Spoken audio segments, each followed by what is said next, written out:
Olá, sejam muito bem-vindos. Este material é baseado no caderno de estudos elaborado pelo professor Dr. Marcelo Lessa, que é o idealizador e mentor do projeto Alero Turbo.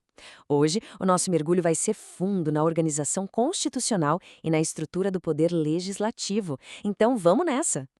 E a gente já começa com essa citação, que é muito impactante. Ela vai direto ao ponto.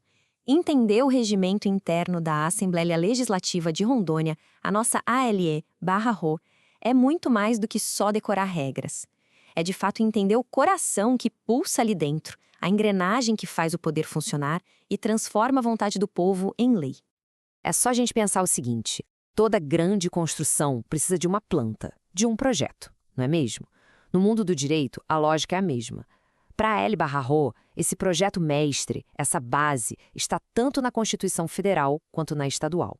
É o alicerce onde todo o poder legislativo do Estado foi construído. E é muito interessante ver como a Constituição Federal já desenha a espinha dorsal do poder legislativo estadual. O artigo 27, ele define o básico, né, como um mandato de 4 anos. Enquanto isso, o artigo 25 dá autonomia para legislar sobre assuntos que, na prática, impactam o nosso dia a dia. É a combinação perfeita entre uma estrutura nacional e a autonomia local. E agora, atenção, um alerta clássico de prova da FGV. Esse é aquele tipo de pergunta que eles adoram fazer, um detalhe técnico. E a resposta está lá, cravada no artigo 27 da Constituição Federal. É um detalhe que com certeza vale a pena deixar notado. Bom, agora que a base legal já está clara, vamos mudar um pouco o foco. Afinal, quem são as pessoas que dão vida à Assembleia? Chegou a hora de sair um pouco da teoria e conhecer quem de fato compõe essa instituição tão importante. 24. É fundamental guardar esse número. A Assembleia Legislativa de Rondônia é formada por 24 deputados estaduais, e esse número é absolutamente crucial. Ele define o tamanho das bancadas, o quórum para as votações, toda a dinâmica do poder. É um dado simples, mas com peso gigantesco. Agora é a hora de dar uma espiada nos bastidores. Se a Assembleia é uma grande máquina, seus órgãos internos são a verdadeira casa de máquinas, o lugar onde a engrenagem realmente gira. É ali que o trabalho legislativo do dia a dia acontece e ganha forma. E no comando de tudo isso está a mesa diretora. Dá para pensar nela como a torre de controle, o cérebro da operação. Com um mandato de 2 anos, ela garante uma certa renovação na liderança. Mas o ponto-chave é este aqui. A mesa tem o poder de promulgar emendas à Constituição. É uma responsabilidade enorme que pode moldar a própria estrutura das nossas leis. Olha aí, mais um ponto que a FGV adora explorar para testar o conhecimento da galera. A diferença entre uma comissão permanente e uma CPI. As duas são comissões, claro, mas os seus propósitos são completamente diferentes. Uma cuida do trabalho do dia a dia, a outra é para investigações de alto impacto. Então, para não ter erro, as comissões permanentes são um motor técnico. Elas analisam a legislação no detalhe, dia após dia. Agora, uma CPI é outra história.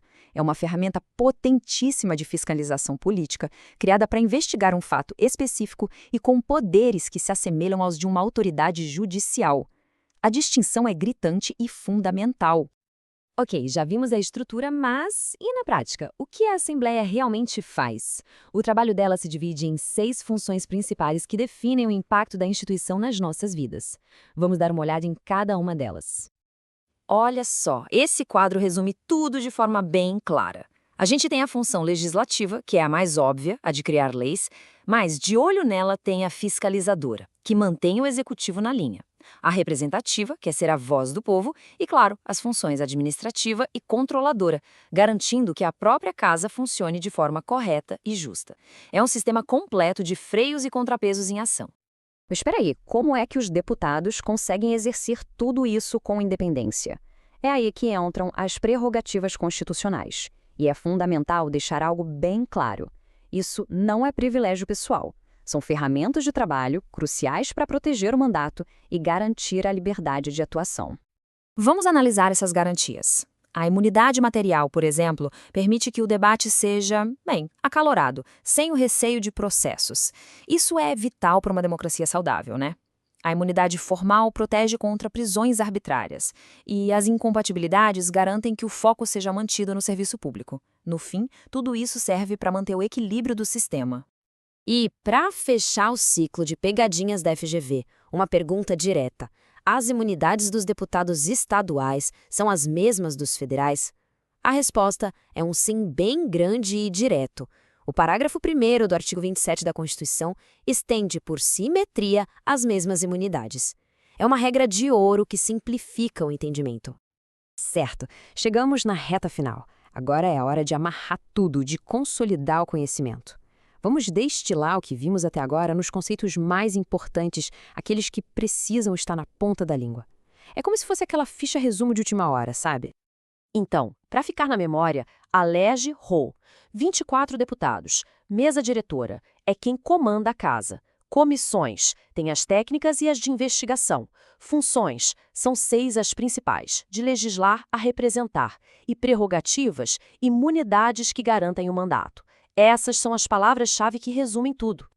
E vamos encerrar com essa reflexão poderosa do professor Lessa. O que a gente aprendeu aqui não é só conhecimento técnico para uma prova, é sobre entender o coração da nossa democracia.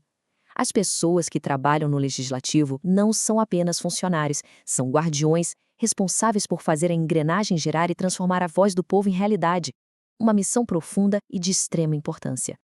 Este resumo foi produzido a partir do conteúdo do projeto Alero Turbo, sob autoria e orientação do professor doutor Marcelo Lessa.